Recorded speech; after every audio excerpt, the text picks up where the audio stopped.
कहीं पे भी आप बुला करके हमारे विषय में पूरे गांव में किसी व्यक्ति से पूछ सकते हैं।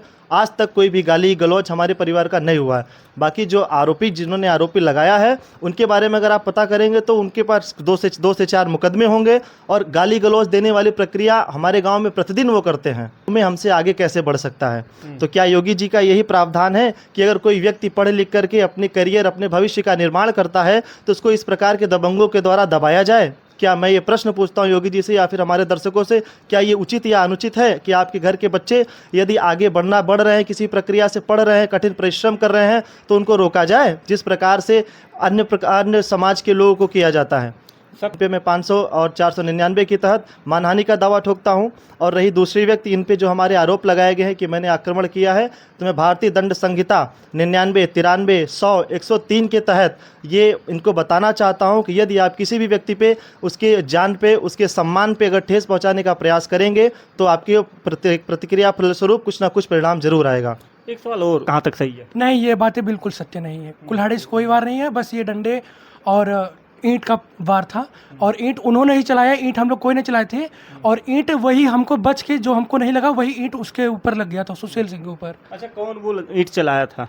इनके परिवार के कुछ छोटे बच्चे थे। एक बुजुर्ग हैं, शिवनाथ सिंह कुल्लू नाम है, वो इसमें आगे हैं। वो हर एक लड़ाई युद्ध में जब भी होता है वो ईंटबाजी जरूर करता है वो इंसान। बिल्कुल, मैं एक्चुअली पेशे से फार्मासिस्ट हूँ। मैं एक मल्टीनेशनल कंपनी में कार्यरत भी हूँ, तो मेरा आना जाना तकरीबन इंटर स्टेट भी होता है, इंटर डिस्ट्रिक्ट भी होता है। तो मैं कभी रात को 11 बजे 12 बजे आता हूँ और आने का जो हमारा मुख्य रास्ता है वो इनके दरवाजे से होकर के आता है। तो मैं हमेशा भय में रहता हूँ कि अगर कोई ये प्रतिक्रिया करेंगे तो उस प्रतिक्रिया में मैं जवाब कैसे दे पाऊँगा कि नहीं दे पाऊँगा। वो डर मैं माननीय योगी जी, माननीय हमारे थानाध्यक्ष महोदय, माननीय हमारे SDM महोदय, माननीय DM महोदय से मैं ये विनती करना चाहता हूँ कि अगर कोई व्यक्ति आपके समृद्ध समाज को बनाने में एक अहम भूमिका निभाता है तो उसको इस प्रकार का सुरक्षा का विशेष आश्वासन दिया जाए।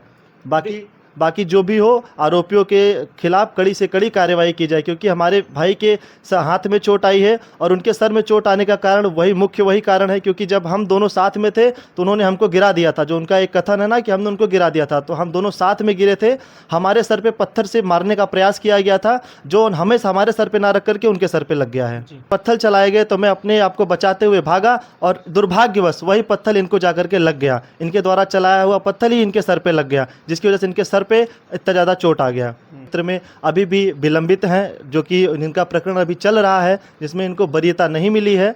तो इसमें हम सरकार से यही रिक्वेस्ट करेंगे कि जितना भी हो सके अपराधियों के खिलाफ कार्यवाही किया जाए, ना कि उस व्यक्ति के खिलाफ जो अपने सम्मान के लिए, अपने सहयोग के लिए किसी का विरोध करता है। अच्छा, प्रयागराज में इन दिनों हो क्या गया है, आखिर एक पक्ष दूसरे पक्ष पे आरोप लगाता है कि ये लोग माफिया हैं, ये लोग लुटेरे हैं। और आखिर जो ठाकुर का परिवार है आज दुबे जी के परिवार पर गंभीर आरोप लगा रहा है, कह रहा है कि ये लोग रेलवे का सरिया चोरी करते हैं और ये लोग माफिया हैं। अनेक प्रकार के इन पे आरोप लगते हैं। आइए हम बात करते हैं, आदर्श दुबे जी हैं हमारे साथ और ये जिसको चोट लगी थी उनसे भी उनका नाम पूछेंगे, उनका नाम क्या है, आखिर ये ब्योहरा आकर्षणा का मामला है। सबसे पहले क्या नाम है आपका? जी, हमारा नाम आदर्श द्विवेदी है। मैं पेशे से एक कार्यरत फिजिशियन हूँ। मैं कई जगह पर, बनारस इंक्लूडेड, कई जगह पे मैं अपनी OPD भी करता हूँ, जहाँ पे मैं पेशेंट्स को देखता हूँ, उनको काउंसिल भी करता हूँ। और ये हमारे ऊपर जो आरोप लगाया गया है वो किसी विशेष प्रकार के समुदाय के द्वारा हमारा शोषण करने का एक प्रयास है। बाकी मैं यही कहना चाहूँगा कि जो भी हुआ है बहुत गलत हुआ है। हम लोग काफ़ी दिनों से, हमारी एक ज़मीन है, जो हमारा ये पुराना केस, इन्होंने बांस का भी जिक्र किया है।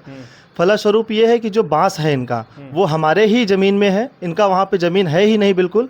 तो हमारे जो ज़मीन का संख्या है 233 ख, जो कि अभी हम लोगों ने विगत लगभग 10 साल पहले उसकी रजिस्ट्री कराई है, जो हमारे नाम से अभी है। हम लोगों ने उसकी हकबंदी भी कराने का प्रयास किया, जिसके फलस्वरूप इन्होंने हकबंदी को रोक दिया, सिग्नेचर नहीं किया और हमारा हकबंदी भी नहीं होने दिया।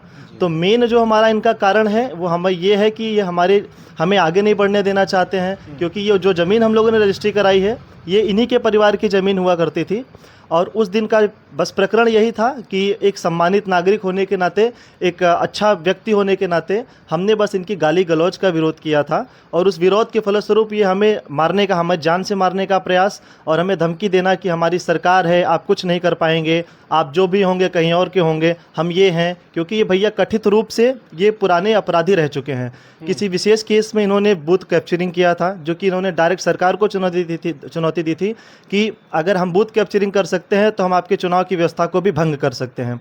कथित रूप से इनके कई सारे ऐसे केसेस जो थाना औद्योगिक क्षेत्र में अभी भी विलंबित हैं, जो कि इनका प्रकरण अभी चल रहा है, जिसमें इनको वरीयता नहीं मिली है। तो इसमें हम सरकार से यही रिक्वेस्ट करेंगे कि जितना भी हो सके अपराधियों के खिलाफ कार्यवाही किया जाए, ना कि उस व्यक्ति के खिलाफ जो अपने सम्मान के लिए, अपने सहयोग के लिए किसी का विरोध करता है। अच्छा, एक सवाल और है, यहाँ पे देखा जाए कि वो कौन से व्यक्ति थे जिन्होंने आपके ऊपर हमला किया था, और जो आरोप लगा रहे हैं उन परिवार पर, क्या वो कैसे व्यक्ति हैं? व्यक्ति विशेष की बात करें तो इस व्यक्ति विशेष में हमारे गांव के कुछ एक सांप्रदायिक समुदाय, ये इनका जो समाज है वो क्षत्रिय समाज है, उसमें जो इंगित व्यक्ति हैं उनका नाम अभिषेक सिंह, घर का नाम सुशील सिंह, उनके भाई अरुण सिंह, घर का नाम रिंकू सिंह, उनके पिता भोलानाथ सिंह एवं दीनानाथ सिंह जैसे लोग भी उसमें सम्मिलित थे, जो कि हमारे ऊपर गंभीर आरोप लगा रहे हैं।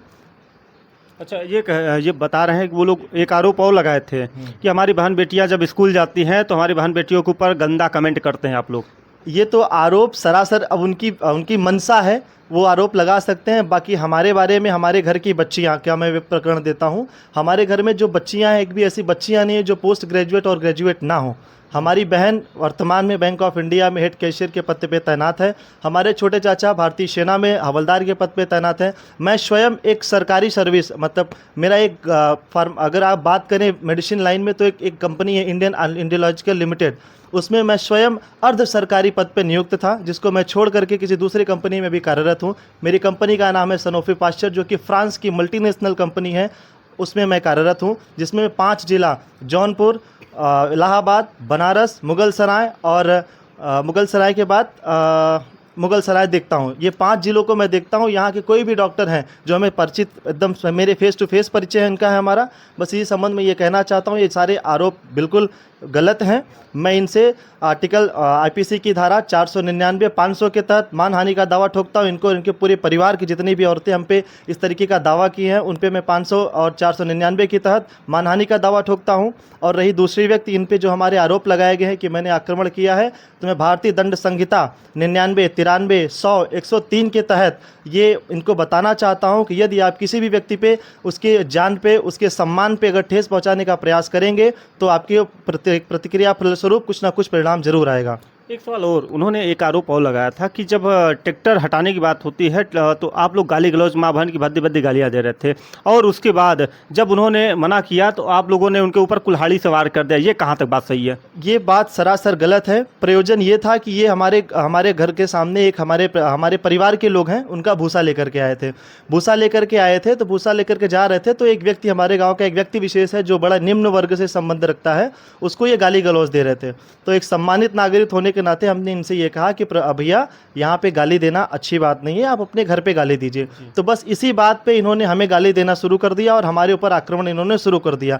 इन्होंने हमारे ऊपर पत्थर से, डंडे से, लाठी से और इनफैक्ट बर्छे से प्रहार किया। लेकिन एक शिक्षित नागरिक होने के चलते हमने अपना बचाव किया। बचाव में जब हमारे ऊपर पत्थर चलाए गए तो मैं अपने आप को बचाते हुए भागा, और दुर्भाग्यवश वही पत्थर इनको जाकर के लग गया। इनके द्वारा चलाया हुआ पत्थर ही इनके सर पे लग गया, जिसकी वजह से इनके सर पे इतना ज़्यादा चोट आ गया। अच्छा, अब क्या कहेंगे, आप प्रतिष्ठित आदमी हैं, लोग बताया जाता है, और कुल्हाड़ी से कभी आप वार कर सकते हैं उनके ऊपर? ये तो प्रतिष्ठित व्यक्ति के सम्मान के खिलाफ की लड़ाई हो गई ना। ये तो हमारे आत्मसम्मान के खिलाफ की लड़ाई हो गई। अगर हम प्रतिष्ठित हैं तो हम इसीलिए प्रतिष्ठित हैं कि हम अपने सम्मान को बचा करके बरकरार रखें हैं। क्योंकि अगर आप हमारे पर्सनल आदर्श द्विवेदी के बारे में अगर जानना चाहेंगे तो इस गांव में या इसके आसपास के जितने भी गांव हैं, जो भी अच्छे लोग हैं, जो पढ़े लिखे लोग हैं, उनमें एक विशेष पहचान है हमारी। उनसे आप कभी भी कहीं पे भी आप बुला करके हमारे विषय में पूरे गांव में किसी व्यक्ति से पूछ सकते हैं। आज तक कोई भी गाली गलौज हमारे परिवार का नहीं हुआ है। बाकी जो जिन्होंने आरोपी लगाया है, उनके बारे में अगर आप पता करेंगे तो उनके पास 2 से 4 मुकदमे होंगे, और गाली गलौज देने वाली प्रक्रिया हमारे गांव में प्रतिदिन वो करते हैं। अच्छा, किसको चोट लगी थी आपके परिवार के लोगों पर? परिवार के चोट में मुख्य रूप से घायल हमारा छोटा भाई आशुतोष दुबे है, जिसकी 2 उंगलियां टूट गई हैं। हमारे दादी के पैर में चोट आई है, जिसकी वजह से वो थोड़ा चलने में अभी असमर्थ अपने आप को पाती हैं। तो बस मैं प्रयास करूंगा कि ऐसी कार्यवाही दोबारा ना हो। मेरे ऊपर जानलेवा हमला हुआ, बस हमला का कारण यही था कि ये छोटा व्यक्ति इतनी अल्प आयु में हमसे आगे कैसे बढ़ सकता है। तो क्या योगी जी का यही प्रावधान है कि अगर कोई व्यक्ति पढ़ लिख करके अपने करियर, अपने भविष्य का निर्माण करता है तो उसको इस प्रकार के दबंगों के द्वारा दबाया जाए? क्या मैं ये प्रश्न पूछता हूँ योगी जी से या फिर हमारे दर्शकों से, क्या ये उचित या अनुचित है कि आपके घर के बच्चे यदि आगे बढ़ रहे हैं, किसी प्रक्रिया से पढ़ रहे हैं, कठिन परिश्रम कर रहे हैं, तो उनको रोका जाए जिस प्रकार से अन्य समाज के लोगों को किया जाता है?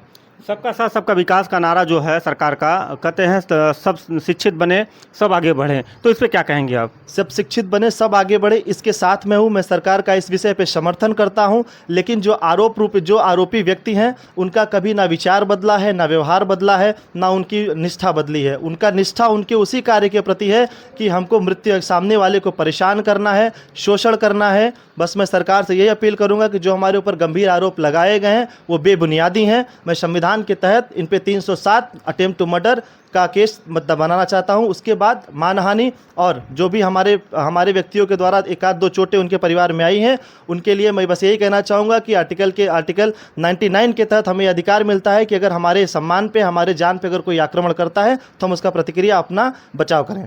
एक सवाल आपने और बात बोली है कि योगी जी की सरकार है, वो लोग योगी जी की बिरादरी के हैं इसलिए उन पर कार्रवाई नहीं है, ऐसा बोले हैं आप? उनका सीधा कहना हुआ है कि उनका सीधा कहना यही है कि हमारी सरकार है, हम आपको मार देंगे, जान से मार देंगे, आप हमारा कुछ नहीं कर सकते, हम पहले से क्रिमिनल हैं। बस उनका यही आरोप हमेशा से रहा हुआ है और ये पहली बार नहीं है, हमने कई बार उनको इग्नोर किया है। उन्होंने इनफैक्ट ये भी कहा हमसे कि हम आपको 4 महीने से टारगेट पे लिए हैं, इसलिए हम आज आपको सही कर देंगे। ये कौन सी व्यक्ति, ये कौन सी कुंठा हो सकती है? क्या किसी विशेष व्यक्ति के समुदाय के प्रति ऐसा कुंठा रखना योग्य है? एक शिक्षित समाज के सुशील बनाने के लिए ये बहुत गलत कदम उठाए गए हैं। इस पे अपील यही है कि अगर ऐसा वातावरण किसी परिवार में, किसी गांव में, किसी समाज में, किसी देश में रहेगा तो वो देश उन्नति कैसे करेगा? अगर हम आप अपने अंदर के कीटाणुओं से नहीं लड़ सकते हैं तो हम बाहरी रक्षा किसी को कैसे दे सकते हैं? जी। आपके भाई यही हैं, इनके ऊपर हमला हुआ था, क्या नाम है आपका? आशुतोष दुबे मेरा नाम है। उस दिन क्या हुआ था आपके साथ? उस दिन मैं अपने भाई के बचाने के लिए गया था, क्योंकि इनके ऊपर सर्वप्रथम ईंट और पत्थर से वार किया गया था। तो उसी वक्त जब मैं इनको बचाने के लिए आगे बढ़ा तो मेरे ऊपर भी लाठी चलाना स्टार्ट कर दिए और मैं फिर वापस आना चाहा कि अभी भी कोई बात नहीं। फिर उन्होंने दौड़ाना चाहा, दौड़ के फिर दोबारा इन्होंने मुझको पकड़ना चाहा। फिर इसी से लड़ाई झगड़ा आगे बढ़ना शुरू हो गया था। फिर मारी पीटा इसी में हुई है। अच्छा, आप वो बता रहे हैं, ठाकुर का परिवार बता रहा है कि हमारे ऊपर कुल्हाड़ी से वार किया गया, ये बात कहाँ तक सही है? नहीं, ये बातें बिल्कुल सत्य नहीं है। कुल्हाड़ी से कोई वार नहीं है, बस ये डंडे और ईंट का वार था और ईंट उन्होंने ही चलाया, ईंट हम लोग कोई नहीं चलाए थे। और ईंट वही हमको बच के, जो हमको नहीं लगा वही ईंट उसके ऊपर लग गया था, सुशील सिंह के ऊपर। अच्छा, कौन वो ईंट चलाया था? इनके परिवार के कुछ छोटे बच्चे थे, एक बुजुर्ग हैं, शिवनाथ सिंह कुल्लू नाम है, वो इसमें आगे हैं। वो हर एक लड़ाई युद्ध में जब भी होता है वो ईंटबाजी जरूर करता है वो इंसान। जो उनके घर की महिलाएं कह रहे हैं कि आप लोग दबंग हैं और आप लोग जो है भूमाफिया हैं, ये कहाँ तक बात सही है? नहीं, ये बात बिल्कुल सत्य नहीं। अगर आपको ये बात जानकारी लेना है तो आप और लोगों से भी पूछ सकते हैं कि हम लोग का कैसा व्यवहार है, हम लोग का कैसा स्वभाव है। बाकी हम लोग ऐसा कुछ करते नहीं। पढ़ाई लिखाई करना हम लोग का बस काम है और आगे बढ़ना हम लोग सोचते हैं। विवाद अगर करेंगे तो विकास कहाँ से हो पाएगा, आप ही बता दीजिए। और उनका कहना ये भी है कि आप लोग रेलवे का जो है पूरा सरिया चुरा के अपने छत पर रख लिए थे, ये कहाँ तक बात सही है? नहीं, ये बात बिल्कुल गलत है। आप अगर देखना हो तो आप खुद सोच सकते हैं कि अगर ऐसा काम हुआ होता तो प्रशासन इस पर एक्टिव रहती। प्रशासन को सिर्फ झूठी ये बातें बताई गई थी और प्रशासन सिर्फ छापा मारी थी घर पे। बाकी उन्होंने, प्रशासन भी ये बात बिल्कुल गलत पाई। प्रशासन आई थी मेरे घर पे, पूरा देखी है, छानबीन की है, उसको इस चीज़ का बिल्कुल भी दिखा नहीं कि कहीं इनके घर पे कोई सरकारी सरिया रखी हुई हो। क्या आपको डर भी सता रहा है कि अब आने वाले समय में आपको जानमाल का भी खतरा है? बिल्कुल। मैं एक्चुअली पेशे से फार्मासिस्ट हूँ। मैं एक मल्टीनेशनल कंपनी में कार्यरत भी हूँ, तो मेरा आना जाना तकरीबन इंटर स्टेट भी होता है, इंटर डिस्ट्रिक्ट भी होता है। तो मैं कभी रात को 11 बजे 12 बजे आता हूँ और आने का जो हमारा मुख्य रास्ता है वो इनके दरवाजे से होकर के आता है। तो मैं हमेशा भय में रहता हूँ कि अगर कोई ये प्रतिक्रिया करेंगे तो उस प्रतिक्रिया में मैं जवाब कैसे दे पाऊँगा कि नहीं दे पाऊँगा। वो डर मैं माननीय योगी जी, माननीय हमारे थानाध्यक्ष महोदय, माननीय हमारे SDM महोदय, डीएम महोदय से मैं ये विनती करना चाहता हूं कि अगर कोई व्यक्ति आपके समृद्ध समाज को बनाने में एक अहम भूमिका निभाता है तो उसको इस प्रकार का सुरक्षा का विशेष आश्वासन दिया जाए। बाकी जो भी हो, आरोपियों के खिलाफ कड़ी से कड़ी कार्रवाई की जाए, क्योंकि हमारे भाई के हाथ में चोट आई है और उनके सर में चोट आने का कारण वही कारण है क्योंकि जब हम दोनों साथ में थे तो उन्होंने हमको गिरा दिया था। जो उनका एक कथन है ना कि हमने उनको गिरा दिया था, तो हम दोनों साथ में गिरे थे। हमारे सर पे पत्थर से मारने का प्रयास किया गया था, जो हमें हमारे सर पे ना रख करके उनके सर पे लग गया है।